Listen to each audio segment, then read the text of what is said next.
Bonjour à tous, bienvenue dans la business interview de Nina Business Shower. Aujourd'hui, je rencontre Sylvie, une entrepreneure qui va nous parler de son parcours et de ses expériences. Donc, restez connectés.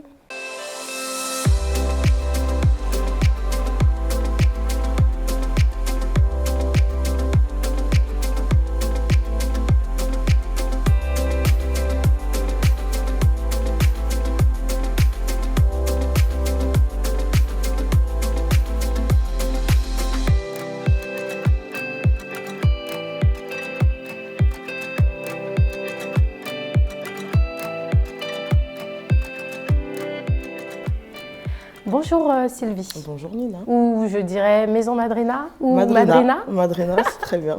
La Madré. Ouais, c'est ça, la marraine. Comment vas-tu? Très bien. D'accord, merci beaucoup d'avoir accepté mon invitation. Merci à toi de m'avoir invitée. Alors aujourd'hui, on va parler d'entrepreneuriat et de ton activité. Donc, est-ce que tu peux te présenter, s'il te plaît? Du coup, je m'appelle Sylvie. J'ai 31 ans maintenant. J'ai encore un peu du mal à dire 31. Je suis un peu sur le 30. Ça fait mal, encore, hein, ça commence à faire mal. Donc, du coup, j'ai 31 ans. D'accord. Je suis franco-sénégalaise. D'accord. Je suis maman de 2 enfants. Ok. Et du coup, je suis conseillère en intimité. D'accord. Voilà. Et conseillère en intimité, qu'est-ce qu'on peut comprendre? Ça comprend pas mal de ça choses. englobe pas mal de choses. Je sais que tu vends des produits, tu vends un peu de... Voilà, tu donnes également des conseils. C'est la plus grande part de mon métier. Ouais. D'accord, ok. Je fais beaucoup de conseils, donc tout ce qui est... En fait, si tu veux, je suis sexothérapeute en formation. D'accord. Je ne le suis pas encore complètement, d'accord. Mais je donne beaucoup de conseils concernant l'intimité, la vie sexuelle en général. D'accord. Donc, ce n'est pas que sur les rapports sexuels, d'accord. C'est vraiment un tout ce qui concerne l'intimité, surtout de la femme. D'accord, voilà. Très bien. Et tu t'es lancée sur les réseaux sociaux. C'est ça. Tu en as fait un tremplin. Oui, voilà, exactement. Tu en as profité. Complètement. Voilà. Ouais. Tu as vu également qu'il y avait un réel souci au niveau information. Ouais. Que les gens ne se renseignaient pas. Pas du tout. Et qu'ils allaient plutôt sur Internet ou ce genre, ou qu'ils ne consultaient pas des professionnels. C'est ça. Tu penses répondre à cette demande, à ce problème? Je pense, en tout cas, sans être complètement en dehors du monde réel. Oui. Je pense que oui, complètement. Il y a une très forte demande. Et je pense qu'il y avait une demande, si tu veux, d'informations un peu moins formelles. C'est pour ça que les gens ont du mal un peu à aller chez le médecin, parce que des fois, ils ne comprennent pas les termes qui vont leur être expliqués, etc. Donc moi, j'ai décidé d'apporter ça un peu de manière un peu plus ludique. Et d'utiliser un langage un peu plus courant que tout à chacun. Et 2.0 également. Voilà, c'est ça. C'est exactement ça. D'accord. Et souvent, tu fais référence à tes origines. Ouais. Est-ce que ça t'a aidé aujourd'hui à développer ou même à devenir sexothérapeute? Complètement. Complètement. Si tu veux, l'essence même de ce que je suis aujourd'hui, en tout cas professionnellement parlant et personnellement, mais professionnellement parlant, ça vient complètement de mes origines, complètement. Tu es sénégalaise? Je suis sénégalaise. Et chez nous, c'est un état d'esprit, c'est... incroyable. Voilà, c'est ça. Donc du coup, je l'ai un peu occidentalisé, on va dire. D'accord, très bien. C'est ça. Et il y a eu pas mal de bruit, on va dire, sur les produits que les personnes vendent. Tu en vends également? Alors moi, j'en vends très peu. D'accord. Donc déjà, je ne fais pas beaucoup de ventes. Je ne fais que des ventes flash. Je n'ai pas de stock régulier. Justement, si tu veux, c'est un peu une éducation, entre guillemets, vraiment, pour que les femmes comprennent que ça ne s'utilise pas tout le temps, que c'est de temps en temps. Et donc, moi, je ne les vends pas tout le temps. Et surtout, je ne vends pas n'importe quoi, dans le sens où je ne vends rien qui va s'insérer à l'intérieur. Ça, c'est un autre débat. Oui, mais important. Voilà, c'est vraiment des choses uniquement, soit des plantes à boire, ce genre de choses, mais rien d'un peu controversé, on va dire en quelque sorte que ta technique pour éviter de trop en abuser, comme certaines. C'est de ne pas en vendre tout le temps. C'est de ne pas en vendre tout le temps. C'est ça. Et c'est vrai que c'est toujours épuisé. Voilà, c'est ça, parce que je fais que des ventes flash. Là, dis-toi, j'ai commencé en 2018 et j'ai fait 4 ventes en tout. En 3 ans. Ah oui, donc celles qui veulent vraiment avoir tes produits, il faut se lever de bonne heure. Ça. Il faut se lever et voilà. Parce qu'après, Madrina ne vend plus. Non, je ne vends plus. Quand il n'y en a plus, il n'y en a plus. Tu attendras. Voilà, quand il n'y en a plus, il n'y en a plus. Et quel type de personnes achètent tes produits? Alors, je te dirais qu'au tout début, c'était uniquement des gens de ma communauté. D'accord, c'était vraiment Afrique de l'Ouest, etc. Oui. Mais depuis 2 ans à peu près, donc au bout d'un an, après 1 an que j'ai commencé, ça s'est un peu modernisé et tu as beaucoup de gens, de Françaises, de Maghrébines notamment maintenant, qui commencent à acheter mes produits et c'est vraiment de tout âge. Ça part donc moi je demande à ce que ce soit à partir de 18 ans quand même un minimum, mais ça part de la petite de 18 ans, la petite étudiante, à la femme qui est mariée depuis 15-20 ans et qui a aujourd'hui 45 ans, 40 ans. Et celles qui sont mariées depuis 40 ans, c'est pas possible? Si, bien sûr que si. Ah, c'est possible pour tout le monde. C'est possible pour tout le monde et je précise que c'est pas uniquement pour les femmes mariées parce que je ne vends pas que des produits aphrodisiaques. Je vends aussi des produits juste pour prendre soin de soi. D'ailleurs, tu n'as pas peur que des jeunes filles, par exemple, vu que ton compte est ouvert, parce que c'est un risque aussi, je sais que tu y mets beaucoup d'intention et que tu précises très souvent. Donc, quelqu'un de bonne foi ne ferait pas. Mais tu n'as pas peur qu'une jeune fille, par exemple, de 16 ans, un exemple, là j'extrapole un petit peu, mais qu'une jeune fille par exemple de 16-17 ans qui escorte et qui utilise ce genre de choses, bah écoute, après ça moi sera elle et elle. Voilà, c'est ça. En fait, moi j'ai envie de te dire, c'est un risque à prendre. Et quand tu regardes le ratio bénéfice-risque, il y a beaucoup plus de bénéfices que de risques, d'accord. Je partage mon savoir, j'apporte beaucoup encore une fois, sans prétention, mais j'apporte beaucoup de bien à ces femmes-là. Je me dis que s'il y a une femme qui décide de l'utiliser, pas comme je l'ai indiqué, c'est elle-même, quoi. En même temps, tu ne peux pas gérer en réalité. C'est ça, c'est exactement ça. Donc, même si en fait, sur les réseaux sociaux, on ne peut pas gérer tous ceux qui achètent et tous ceux qui... Voilà, et puis les gens, ils peuvent faire des faux comptes. Oui, exactement. Je ne peux pas être derrière chaque personne. Donc, comme tu l'as dit, je le précise beaucoup. Oui. J'insiste beaucoup dessus, dans mes stories, dans mes lives, etc. Mais après, je peux pas après, c'est vrai que c'est une pratique qui existe depuis très longtemps, bien sûr, qui était très cachée. C'est ça. Il y avait énormément de mamans qui vendaient ce type de produit uniquement pour les femmes mariées. Et c'est vrai que depuis un moment, toutes les jeunes filles qui...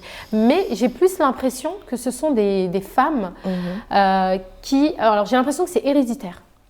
Alors, souvent, la plupart... Excuse-moi de te couper. Vas-y. La plupart des personnes qui vendent ce type de produit-là, leur arrière-grand-mère était dedans, leur grand-mère, leur mère, et elles suivent. Alors, en général, c'est vrai que chez nous... chez les Africains. Voilà, chez nous, en Afrique de l'Ouest, après, tu ne vas pas te lever un matin comme ça. Moi, personnellement, j'ai une double culture qui fait que je prends ce que j'ai à apprendre dans chaque culture. Donc, c'est vrai que ce côté un peu tabou, moi, je ne l'ai pas du tout. D'accord? Mais c'est vrai que tu ne vas pas te lever un matin comme ça en te disant « Ah tiens, je vais aller parler de sexe sur les réseaux sociaux. » Non, il faut quand même que ça ait été une vocation dans ta famille, comme tu l'as dit, ta maman, ta grand-mère, tes tantes, que tu en aies un peu entendu parler autour de toi. Parce que sinon, c'est vrai que tu ne peux pas te lever comme ça et dire c'est un peu du coup, tu as été un petit peu formée par mamie? Par maman. Maman et mamie, les deux. Maman et mamie, les deux. C'est très bien ça. Bah, déjà, ma mère, elle est souvent dans les lives. Ah bon? Moins maintenant parce qu'elle est un petit peu malade, mais sinon, elle est souvent dans les lives. D'accord. Elle intervient souvent dans les lives. Bon. Et tu penses que c'est difficile de se démarquer dans votre domaine? Je pense que si tu veux, il faut que tu arrives déjà avec ta personnalité. C'est ta personnalité qui va faire tout le changement. Je pense que c'est ça qui fait qu'aujourd'hui, tu arrives à atteindre plusieurs types de personnes. C'est exactement ça. Tu atteins, comme tu as dit, des Françaises, des Espagnols, des Afrique de l'Ouest, Afrique du Nord. Parce qu'il faut savoir s'ouvrir et se dire que il faut savoir faire la différence entre le professionnel et le personnel. Tu vois, moi j'ai mes croyances personnelles, j'ai mes convictions, que ce soit religieuses ou autres, mais je ne vais pas les mettre en avant dans mon métier. Parce que ça ne regarde personne, ça ne me regarde que moi, et que justement, je ne voudrais pas limiter ce que je fais à des personnes qui pensent comme moi uniquement. Tu vois, donc je pense que c'est ça. Sinon, après, pour ce qui est de se démarquer, je pense que tu es obligé de chercher à faire la différence, parce qu'en soi, notre produit de base, il est le même. Je parle pour les produits physiques que l'on vend. Le produit que tu vends, c'est le même pour tout le monde. Est-ce que ce n'est pas la formation qui vous démarque? Bien sûr que si. Ça va être la formation, ça va être aussi les moyens que tu vas mettre dans ta communication, dans le marketing, dans ton packaging, etc. Parce que sinon, en soi, le produit brut en lui-même, il est le même pour tout le monde. Oui, parce que y a un moment, bon là ça a un petit peu changé parce que les gens ont pris conscience. Ils vendaient déjà des produits pas très... Voilà. Et en plus de ça, c'était pas dans un bon packaging. C'est ça. Donc du coup, il y a eu pas mal de bruit également dessus. Et je pense que toi, tu n'as pas démarré avec ce type de problème. Non, parce que justement, moi, je suis arrivée avec dans la tête, ce que j'avais, mon but, c'était justement d'apporter ces produits que je prenais chez moi, les produits des femmes de chez moi, et de les partager avec les autres. Sauf que je savais que les femmes de chez moi, ça n'allait pas forcément les déranger de les acheter dans l'état dans lequel elles le trouvaient chez elles. Mais les autres, quelque chose que tu ne connais pas, tu ne peux pas venir et l'acheter dans un bout d'aluminium comme ça. Tu vois, forcément, tu vas... Quelque chose que tu ne connais pas. Moi, demain, on me ramène un produit, je ne sais pas, asiatique. On me dit, mais si, t'inquiète, essaye. C'est très bien. Donc, et il est dans un... je ne vais jamais l'essayer, on est d'accord. Tu vois, voilà, on s'entend bien, c'est ça. Ok, très bien. Du coup, quel conseil donnerais-tu à une personne qui souhaite se lancer dans ton domaine ? Dans mon domaine, le qui n'a pas spécialement de formation, justement. Qui aime, qui s'est inspiré peut-être de toi ou d'autres personnes, mais qui du coup aime beaucoup ce domaine. Elle souhaite se lancer aujourd'hui. Quel conseil tu lui donnerais ? Le premier conseil que je lui donnerais, c'est ce qu'on vient de dire, de trouver sa propre personnalité, parce que tu peux très bien t'inspirer. Tout le monde s'inspire de tout le monde, etc. Mais il faut que tu aies ta propre image. Ça, c'est le plus important. Et deuxièmement, dans ce domaine-là, on ne peut pas venir uniquement et dire « tenez, je vous vends des choses ». Il faut que tu te renseignes, il faut que tu apprennes, il faut que tu recherches. Tu dois être constamment à la recherche d'informations. Et il faut comprendre que la formation, elle est continue. C'est pas tu as appris quelque chose aujourd'hui et tu t'arrêtes là, c'est bon, les doigts dans le nez. Non, il faut constamment continuer d'apprendre et continuer de se former. D'accord. On joue quand même, on ne joue pas justement. Et il s'agit quand même de la santé. C'est sur la santé. Et surtout la santé des femmes. Elles sont amenées à porter la vie éventuellement. Il faut vraiment faire attention à ce qu'on fait à ce niveau-là. Effectivement. C'est pas des blagues. Et concernant l'entrepreneuriat, que penses-tu de l'entrepreneuriat aujourd'hui ? Je pense que si tu veux, j'aime beaucoup la façon dont ça s'est développé. Ça, c'est le point positif, on va dire. Le point négatif, c'est que je pense qu'aujourd'hui, un peu tout le monde veut se lancer dans l'entrepreneuriat en se disant c'est peut-être de l'argent facile, etc. C'est pas facile. Et les gens, il faut qu'ils le sachent, c'est pas facile. Derrière les réseaux sociaux, ça a l'air facile. Parce que forcément, sur les réseaux, on ne montre que le bon côté. Mais pourquoi alors on ne commence pas à changer et à montrer la vraie... Alors c'est pour ça d'ailleurs que je fais des interviews, pour avoir des exemples concrets, que des personnes parlent réellement de l'entrepreneuriat. C'est pas un monde tout beau, voilà. Les gens le savent en plus que c'est pas si simple que ça, mais j'ai l'impression que même malgré le fait que certains en parlent, il y en a qui oublient et qui... Parce que c'est l'influence des réseaux sociaux et que sur les réseaux sociaux, les gens ont tendance à monter le côté bling-bling, l'argent, les voyages, les voitures, etc. Sauf qu'ils ne montrent pas forcément. Donc, je ne sais pas si tu me suis, tu verras que moi, je montre beaucoup l'envers du décor. Je fais des lives avec mes bonnets, mes cheveux dans tous les sens et tout. Mais parce qu'en fait, il faut que les gens comprennent que c'est un métier à part entière et que ce n'est pas un métier où tu te lèves à 9h. Et tu te lèves à 8h, tu vas travailler, il n'y a pas d'horaire. Il faut jongler avec les fournisseurs, d'accord ? Il faut jongler avec tes clients. Également. Il faut monter une équipe parce qu'à un moment donné, tu ne peux pas tout faire tout seul. Enfin, c'est vraiment quelque chose de prenant. C'est prenant et ce n'est pas facile. Après, il y a de très bons côtés, comme le fait que justement, c'est toi qui choisis un peu tes horaires. C'est ça. C'est toi qui choisis un peu quand tu veux travailler ou pas. Mais à côté de ça, ce n'est pas non plus les vacances à Dubaï, quoi. Du coup, est-ce que tu as rencontré des difficultés ? Ah oui, j'en ai rencontré beaucoup déjà sur les réseaux sociaux, premièrement. Après, j'ai rencontré beaucoup de difficultés avec le transport, parce qu'il faut savoir que mes produits viennent principalement d'Afrique et d'Amérique latine. D'accord. Donc là, avec le corona, c'était catastrophique. Pour faire amener mes produits, etc., c'était compliqué. Et puis, c'est quand même, encore une fois, on parle de produits qui visent à la santé. Donc, on est en France, on n'est pas n'importe où. Et avant de pouvoir mettre en vente certains produits, en tout cas quand tu veux être légal, de manière légale, il y a beaucoup d'autorisations à demander. Enfin voilà, c'est pas t'arrives comme ça et tu mets tes produits sur le marché, tu vois. Du coup, à refaire, quel conseil tu donnerais à un entrepreneur cette fois-ci pour démarrer, mais correctement ? Dans tout, enfin de façon globale, pas spécialement dans toi, ton domaine. Non, mais le premier conseil que je donnerais, c'est qu'il faut s'organiser. Il faut vraiment avoir un plan solide au départ, que ce soit au niveau des finances. Quel statut tu vas prendre ? Est-ce que tu vas être déclaré auto-entrepreneur, petite entreprise, grande entreprise ? Enfin voilà, ce genre de choses qu'il faut voir avant de débuter. Il faut prendre son temps, bien ficeler son truc et une fois qu'il est bien ficelé, se lancer. Mais encore une fois, c'est pas parce que tu as quelque chose de bien ficelé que forcément ça va aller comme sur des roulettes. Il y aura toujours des couacs, mais tu auras déjà prévu en amont, quoi. C'est déjà ça. D'accord. Ouais. Et du coup, il faut, si je comprends bien, investir sur soi? Ah oui, complètement. Financièrement aussi? Ça, il ne faut pas avoir peur de... Parce qu'il y en a beaucoup aussi qui pensent que avant que je prenne un crédit ou avant que je fasse ceci, j'attends de voir déjà si ça fonctionne un petit peu. Ah non. Donc, tu déconseillerais ça réellement à une personne? Non, complètement. Il ne faut pas avoir peur d'investir. D'accord. Et puis, avoir conscience qu'investir, ça peut vouloir aussi dire perdre. Oui. Mais c'est le risque. Et c'est en perdant que tu vas apprendre comment tu dois faire les choses différemment après. Mais il ne faut pas avoir peur d'investir. C'est la base, je Comme pense. on dit, tout le monde peut tomber. Et est-ce que tu te relèves ou tu restes Voilà, c'est ça. Voilà. C'est ça. Et tu souhaites te développer dans l'international? Oui, complètement. J'ai commencé, mais déjà l'Afrique, forcément. D'accord. L'Afrique, pourquoi? Parce qu'il y en a plein qui me disent, mais ça existe déjà ce que tu fais là-bas. Oui, ça existe déjà, mais pas comme moi je le fais.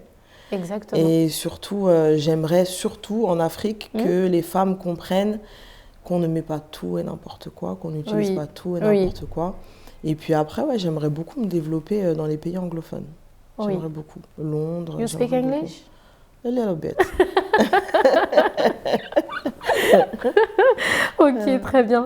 Et du coup, selon toi, est-ce que c'est nécessaire de passer par des influenceurs? Nécessaire, je dirais pas nécessaire, mais utile. Ça peut s'avérer utile. Mais c'est cher pour quelqu'un qui vient de démarrer. C'est cher. C'est cher, mais en fait, ce qu'il faut, c'est qu'il faut cibler les bons influenceurs. Ça ne sert à rien d'aller regarder des personnes qui ont forcément des cas, comme on dit. Si c'est une personne qui n'est pas... en tout cas, sa communauté, si tu penses que sa communauté ne sera pas forcément intéressée par ton produit, tu vas investir à perte. Okay. Ça, c'est quelque chose de réel. Donc, il faut déjà regarder quelqu'un qui ressemble à peu près à ce que toi, tu proposes. Qui a une communauté qui pourrait être intéressée par ce que tu proposes. Et après, il faut faire en fonction de ses moyens. Ça ne sert à rien dès le début d'aller payer 2 000 € pour une pub, en sachant qu'en général, derrière... Et tu penses qu'il y a d'autres moyens de communication Ouais, écoute, si tu veux, je vais prendre mon exemple. Oui. Au début, moi, tu pourras voir que je n'ai pas contacté beaucoup d'influenceurs. Quand j'ai débuté, c'est vrai que j'avais la chance, entre guillemets, d'avoir un entourage qui était assez connu sur les réseaux sociaux, donc ça m'a aidé. Mais sinon, j'ai fait beaucoup de radio. Je suis passée à la télé au Sénégal, notamment. Il faut essayer de contacter des journalistes. Les gens sont intéressés. Sauf qu'il faut venir leur présenter. C'est ça. Si on attend que les gens viennent à nous, ils ne vont pas forcément nous connaître. D'accord. Donc, il faut soi-même sortir de l'ombre. Avoir un minimum d'audace. Voilà, avoir de l'audace. Sans audace, ce n'est pas la peine. Tu as un minimum d'audace, tu contactes les gens, et puis ceux qui sont intéressés par ce que tu proposes, ils te donneront ta chance. Voilà, c'est tout. Je pense que c'est ça. Où te vois-tu dans 5 ans? C'est une question intéressante, ça. J'aime pas trop répondre à ce genre de questions. Oui, en parce général. que c'est... Mais dans 5 ans, je me vois millionnaire, j'espère en tout cas. D'accord. C'est ce que je vise. Avant 5 ans, peut-être même, j'espère en tout cas. Comme on dit, il faut viser haut pour pouvoir... Je me vois millionnaire et plus en France. Plus en France? Non, plus en France. C'est étonnant, tout le monde me dit ça. Ouais. Ah non, mais ça fait déjà longtemps que... Tu penses que la France n'est pas encore prête pour l'entrepreneuriat? Je pense que la France n'est pas encore prête pour l'entrepreneuriat d'une certaine catégorie de personnes. C'est-à-dire que nous, on n'est pas forcément attendus sur cette scène-là. En France, quand je dis nous, je parle des enfants d'immigrés, clairement. D'accord. On n'est pas forcément attendus sur cette scène-là et on n'est pas forcément pris au sérieux. Donc, et puis, c'est en dehors de ça. Je pense que ce serait bien, c'est à nous maintenant d'aller développer chez nous quand même. On a assez développé ici. Exactement. Les développer Nos parents l'ont fait. Voilà, donc maintenant nous on va les développer chez nous. En tout cas, c'est ce que j'envisage, c'est ce que j'espère faire. Écoute, Sylvie, je te souhaite tout le bonheur du monde. Merci beaucoup. J'espère que tu seras millionnaire et que je serai à côté de toi. Voilà, écoute, que tu seras derrière moi pour me suivre avec ton équipe et tout, et qu'on sera ensemble, qu'on travaillera ensemble avec grand plaisir. J'espère, franchement, j'espère de tout cœur. En tout cas, merci beaucoup d'avoir partagé ce moment avec moi. Et j'espère que l'interview va plaire. Écoute, j'espère aussi, il n'y a pas de raison. 2 belles femmes comme ça, pourquoi pas? Écoute. Merci beaucoup. Merci à toi.